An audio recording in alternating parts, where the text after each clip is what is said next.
Welcome to Fireside Yankees with your boys, Alex and Ryan, talking about Cody Bellinger, a name that's been brought up a couple times over the past few weeks. And look, we know the Yankees, if they don't end up getting Juan Soto, they have to pivot to a plan B. Everyone and their mom has a freaking argument or pivot option for the Yankees right now, whether it be signing Christian Walker and Willie Adames or Alex Bregman and Blake Snell. There's a ton of names out there. You could spread the money around. They will certainly do that if they have to kind of go in a different direction. But one of the names that keeps getting brought up is Cody Bellinger, who just picked up his $27.5 million player option for the Cubs. And the question remains for the Yankees, what do you do there? Is there anything, are there legs to it? Could you consider making a trade? You could get Bellinger to play outfield, first base. You could do a lot of different things with him. He's coming off a little bit of a down season. He's still above average offensively, still a good defensive player.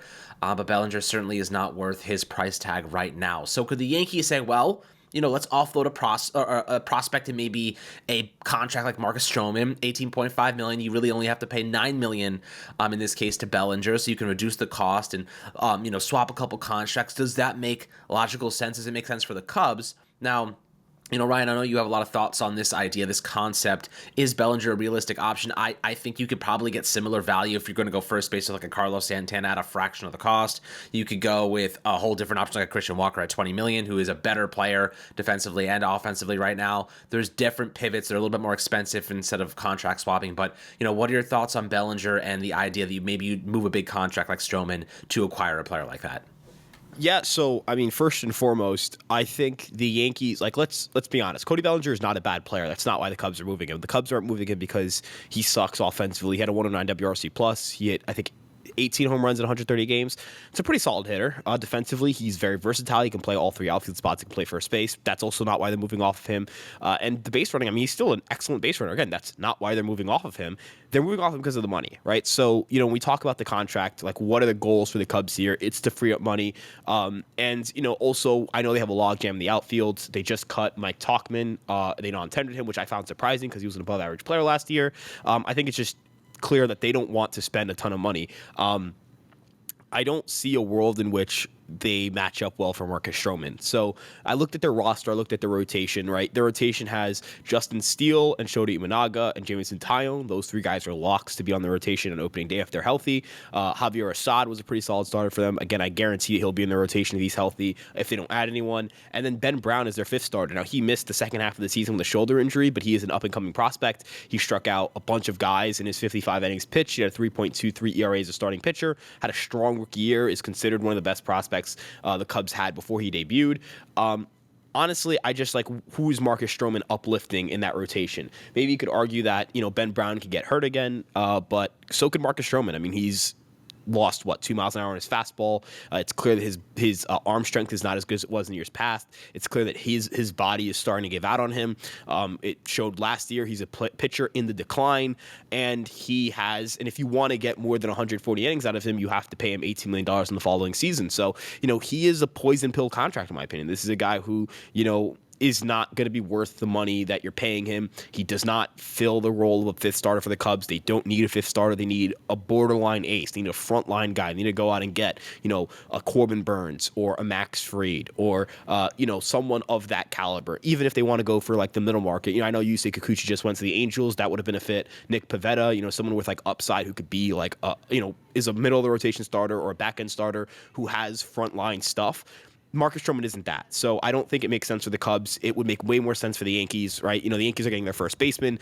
They're paying $9 million basically for their first baseman, as you mentioned. While the Cubs are paying, they're going to still be, they're going to lose $9 million. They're going to free up $9 million of payroll, but they have a player that has no value to them at all. Stroman does not do anything for them.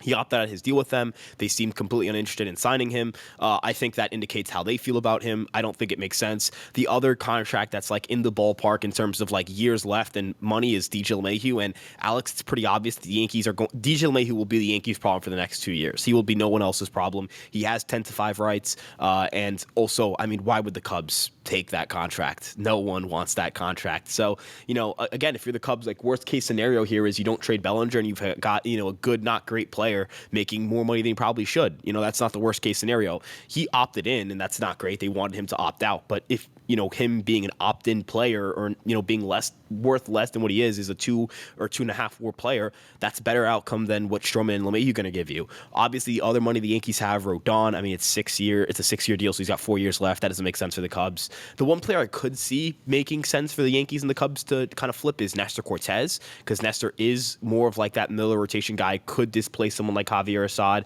The Yankees seem to be a team that the Yankees seem to be willing to trade Nestor. They were willing to trade him at the deadline. And I think, Alex, you could get the Cubs to eat a little more money.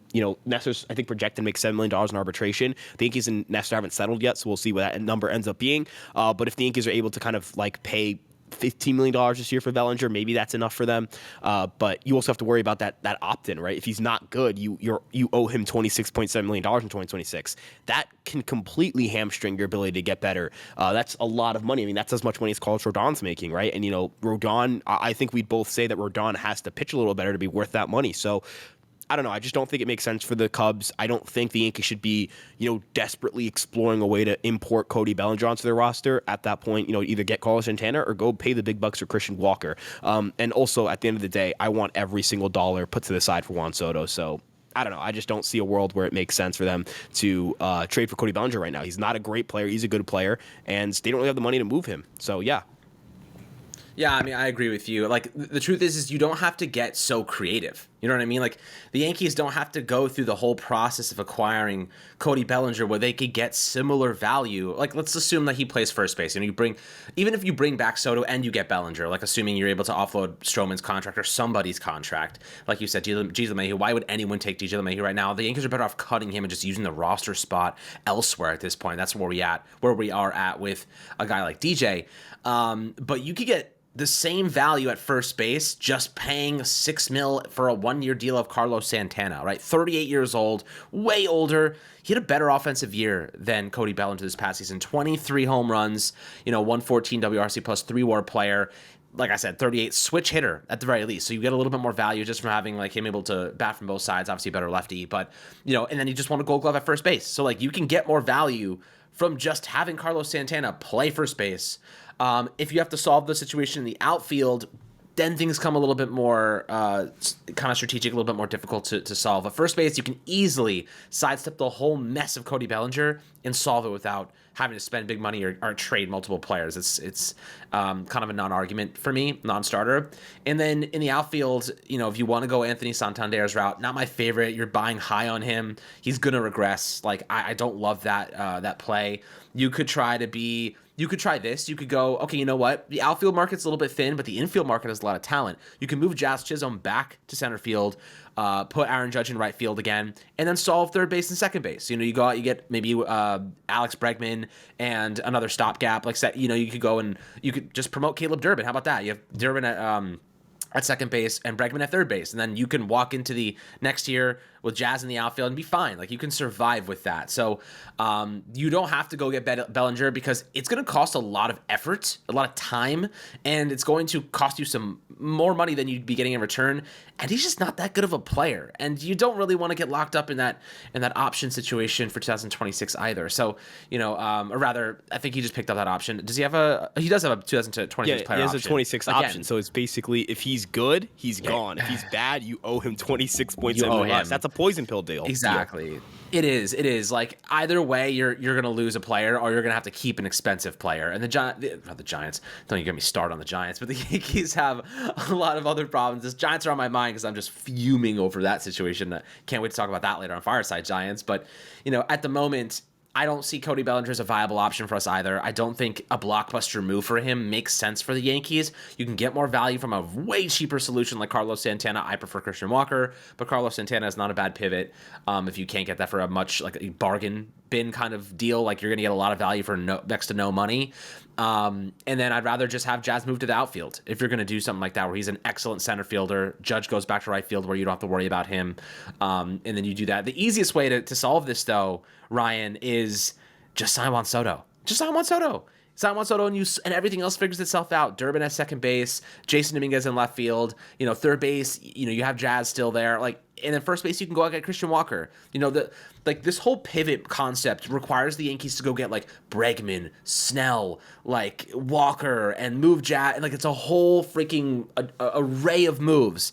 The simplest way for the Yankees to be a World Series contending team next year: re-sign Juan Soto, sign Christian Walker, promote Durbin, Jason Dominguez, and and you can still have a little bit of money left over. Go get a Jeff Hoffman, Phillies, great relief. You can really upgrade this team in ways and not have to overspend. If you could find a way, I'd be willing. And Ryan, this is where I get a little creative, because you can just go the simple route, which is kind of the plan I just laid out.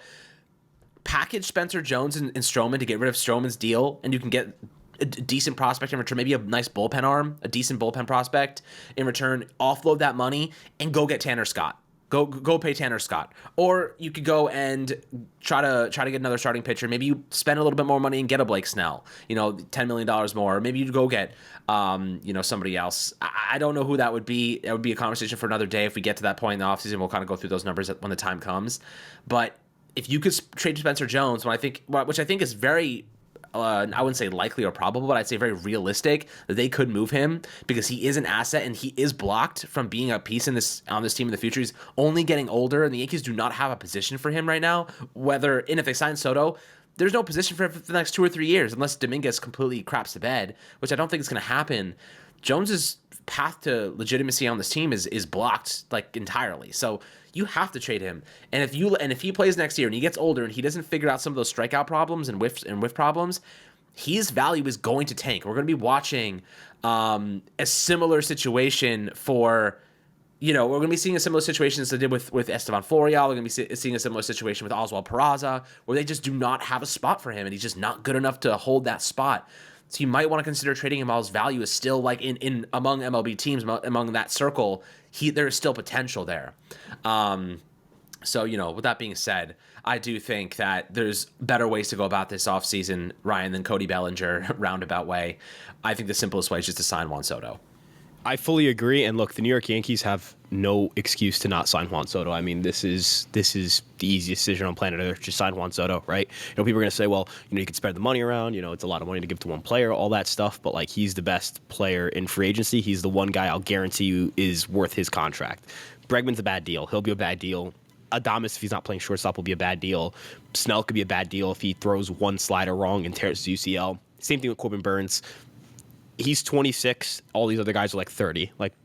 It's easy for me. It's super simple for me from a business standpoint. Also, a lot of people talk about the Yankees are just going to spend a ton of money outside of instead of signing Soto. If they don't sign Soto, it's well, you think they're going to be profitable doing that? You think they're going to be profitable trying to sell their fans on this vision that doesn't include Juan Soto? I think that's crazy. And at the end of the day, the Judge Soto combination works. They hit bombs. They're incredible. They're special. There's no special generational there's no that type of talent doesn't exist in the free agent market right now. And then to kind of round it back to Spencer Jones, because I'm just going to drop this point here. I think this is actually making for a great episode. I'll put a pin on that.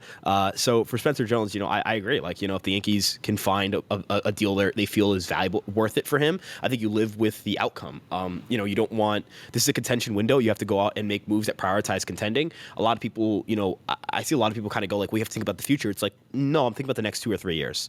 That's what I'm thinking about. Next 2 or 3 years. The Yankees, they've drafted a bunch of pitchers. They're really good pitchers. I'm sure they'll be able to restock the pitching part of their farm system, and they'll always have money. They can go out. The Yankees can spend over all their problems. They should be able to spend over all their problems.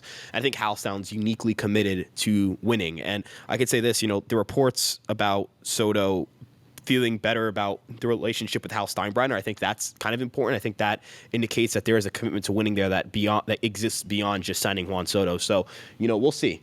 I don't want to get ahead of myself. We'll see how that goes. But yeah, my final sense on it is Cody Bellinger, as you said, too complicated. It's too complicated to try to work that thing out. You're gonna take quite a big risk on not a great player, on a player who's injury prone as well.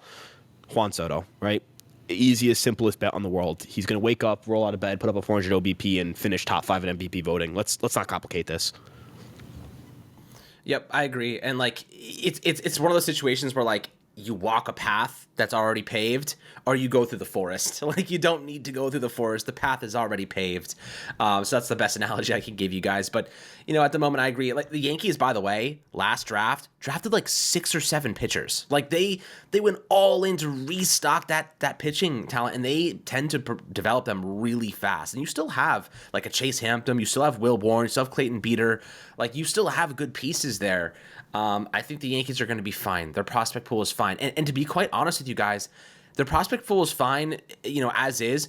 But they're also promoting a lot of them. Austin Wells, Anthony Volpe, Jason Dominguez, Caleb Durbin, Ben Rice. Like, a lot of these guys are playing Luis Heel, playing critical roles on this team right now. You know what I mean? That's a good thing. That's a good thing. That's a really good thing. That means that this pool of talent, yeah, maybe it's thinner than it was, but it's not because we traded all of those guys. It's because we're actually fucking using them. So excuse my language, but like that's just the case. We're using these guys, not because we're trading them away. That's the best case scenario. You have a blend of veteran leadership, expensive superstars, and youth. The Yankees have found that balance, and we've been begging for that. So, like, don't overlook that. Yankees have a great farm system. They've developed a lot of their own talent, and now we're seeing that come to fruition. And that also allows us to spend big on Juan Soto because we have so many pre-arbitration players making next to nothing. Literally nothing, guys. So, keep that in mind as we progress forward. Always happy to hear your thoughts down below. But I think Ryan and I agree. Don't go down the Cody Bellinger route. Most of you guys are going to see their thumbnail and be like, oh, like, it says Blockbuster. It would be Blockbuster, but you don't have to go Blockbuster. Just take the easy path. Sign Juan Soto. Do what you need to do. Upgrade other key positions. They're going to do that. That's all that has to be to it, and I think that's the simple, perfect way to have a successful offseason. But guys, always happy to hear your thoughts down below in the YouTube comment section. Make sure to like and subscribe as always, and we'll catch you guys on the next Fireside Yankees episode.